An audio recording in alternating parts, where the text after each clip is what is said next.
পুরীতে দ্বিতীয় দিন আমরা চলে গেছিলাম বিকেল বিকেল করেই মন্দির দর্শন করতে। খুব ইচ্ছে ছিল যে ধ্বজা পতাকাটা যেটা আর কি একদম চোরাই বাঁধে, তো সেটা দেখার, কিন্তু সেটা সৌভাগ্যে হয়নি, কারণ আমরা অনেক লেট হয়ে গেছিলাম। সবাই মিলে রেডি হয়ে যাচ্ছি বাবার মন্দির দর্শন করতে। তো প্রভু সত্যি, পুরী কিন্তু সবাই আসতে পারে না প্রভু না ডাকলে। তো এটা কিন্তু একদম সত্যি কথাই মিলে গেছে, কারণ 2 বছর প্রায় অপেক্ষা করার পর অনেক দিন ধরে প্রভুর কাছে আসবো আসবো করছিলাম। প্রায় সেটা 2 বছর লেগে গেল প্রভুকে দর্শন করতে। তো এই যে স্বর্গদ্বারের পাশ দিয়ে যাচ্ছি, ফাইনালি প্রভু ডাকলো আর আমরা হঠাৎ করেই চলে এলাম। তো আমরা এখানে ওয়েট করছিলাম টোটো নেব বলে। আর আমাদের হোটেল থেকে মানে স্বর্গদ্বার থেকে পুরী কিন্তু খুব একটা বেশি রাস্তা না, কিন্তু এখানকার টোটোওয়ালাদের প্রচুর ডিমান্ড। মানে যেখানে হয়তো আমরা ভালোবেসে যদি 100 টাকাও দিই, তাদের ডিমান্ড আরও বেশি। যেমন 100 জায়গায় তারা 150ও চাইছে, কখনো 200 টাকাও চাইছে। তো কোনো রকম যাই হোক টোটো ভাড়া করে আমরা চলে যাচ্ছি মন্দিরের দিকে।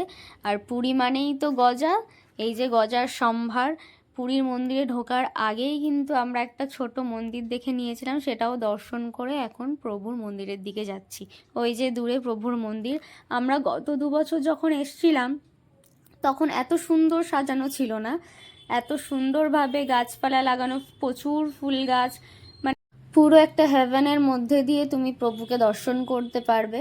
তো আজকে তো আমরা প্রভুর দর্শন করব না, আজকে প্রভুর মন্দিরে দর্শন করব। এই যে আমি খুব সুন্দরভাবে সেজে, এখানে প্রচুর লোকের সমাগম ছিল এবং চারিদিক থেকে কীর্তনের আওয়াজ আর জয় জগন্নাথ এই শব্দটা কিন্তু তুমি শুনতেই পাবে।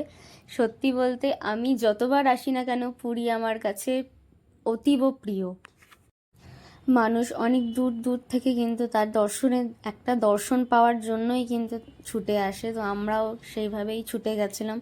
এখানে কিছুক্ষণ দাঁড়িয়ে থাকতে থাকতে আর মানুষের মুখে জয় জগন্নাথ শুনতে শুনতেই কিন্তু তোমার সময়টা ঠিক কখন 2 ঘন্টা থেকে 3 ঘন্টা কেটে যাবে তুমি কিন্তু একদম বুঝতে পারবে না।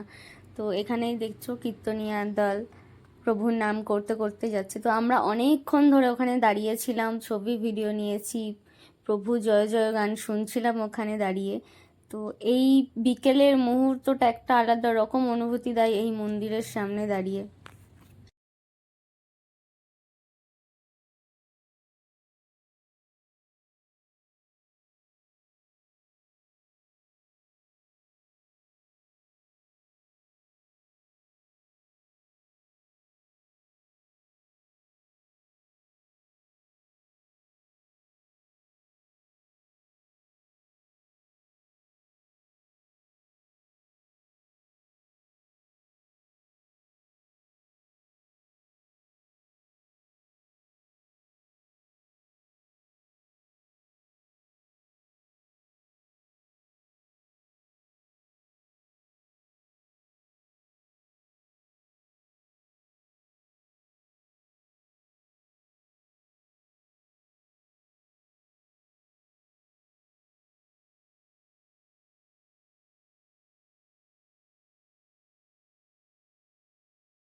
বিকেলের দিকেও প্রভুর দর্শন করা যায়, কিন্তু আমাদের যিনি পান্ডা ছিলেন তিনি আমাদের ভোরবেলায় সময় দিয়েছে, কারণ ভোরবেলায় প্রভু ঘুম থেকে উঠে উঠেই প্রভুর দর্শন করব আমরা, এটাও আমাদের সৌভাগ্য।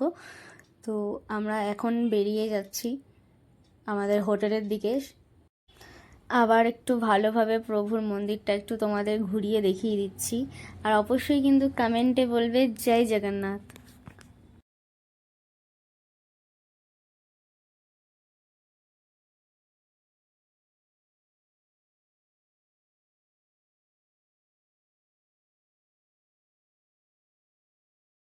আগামীকাল সকাল সকাল প্রভুর দর্শনে যাব, তাই আজকের ভিডিওটা এইটুকুই। অবশ্যই কিন্তু কমেন্ট করে জানিও কেমন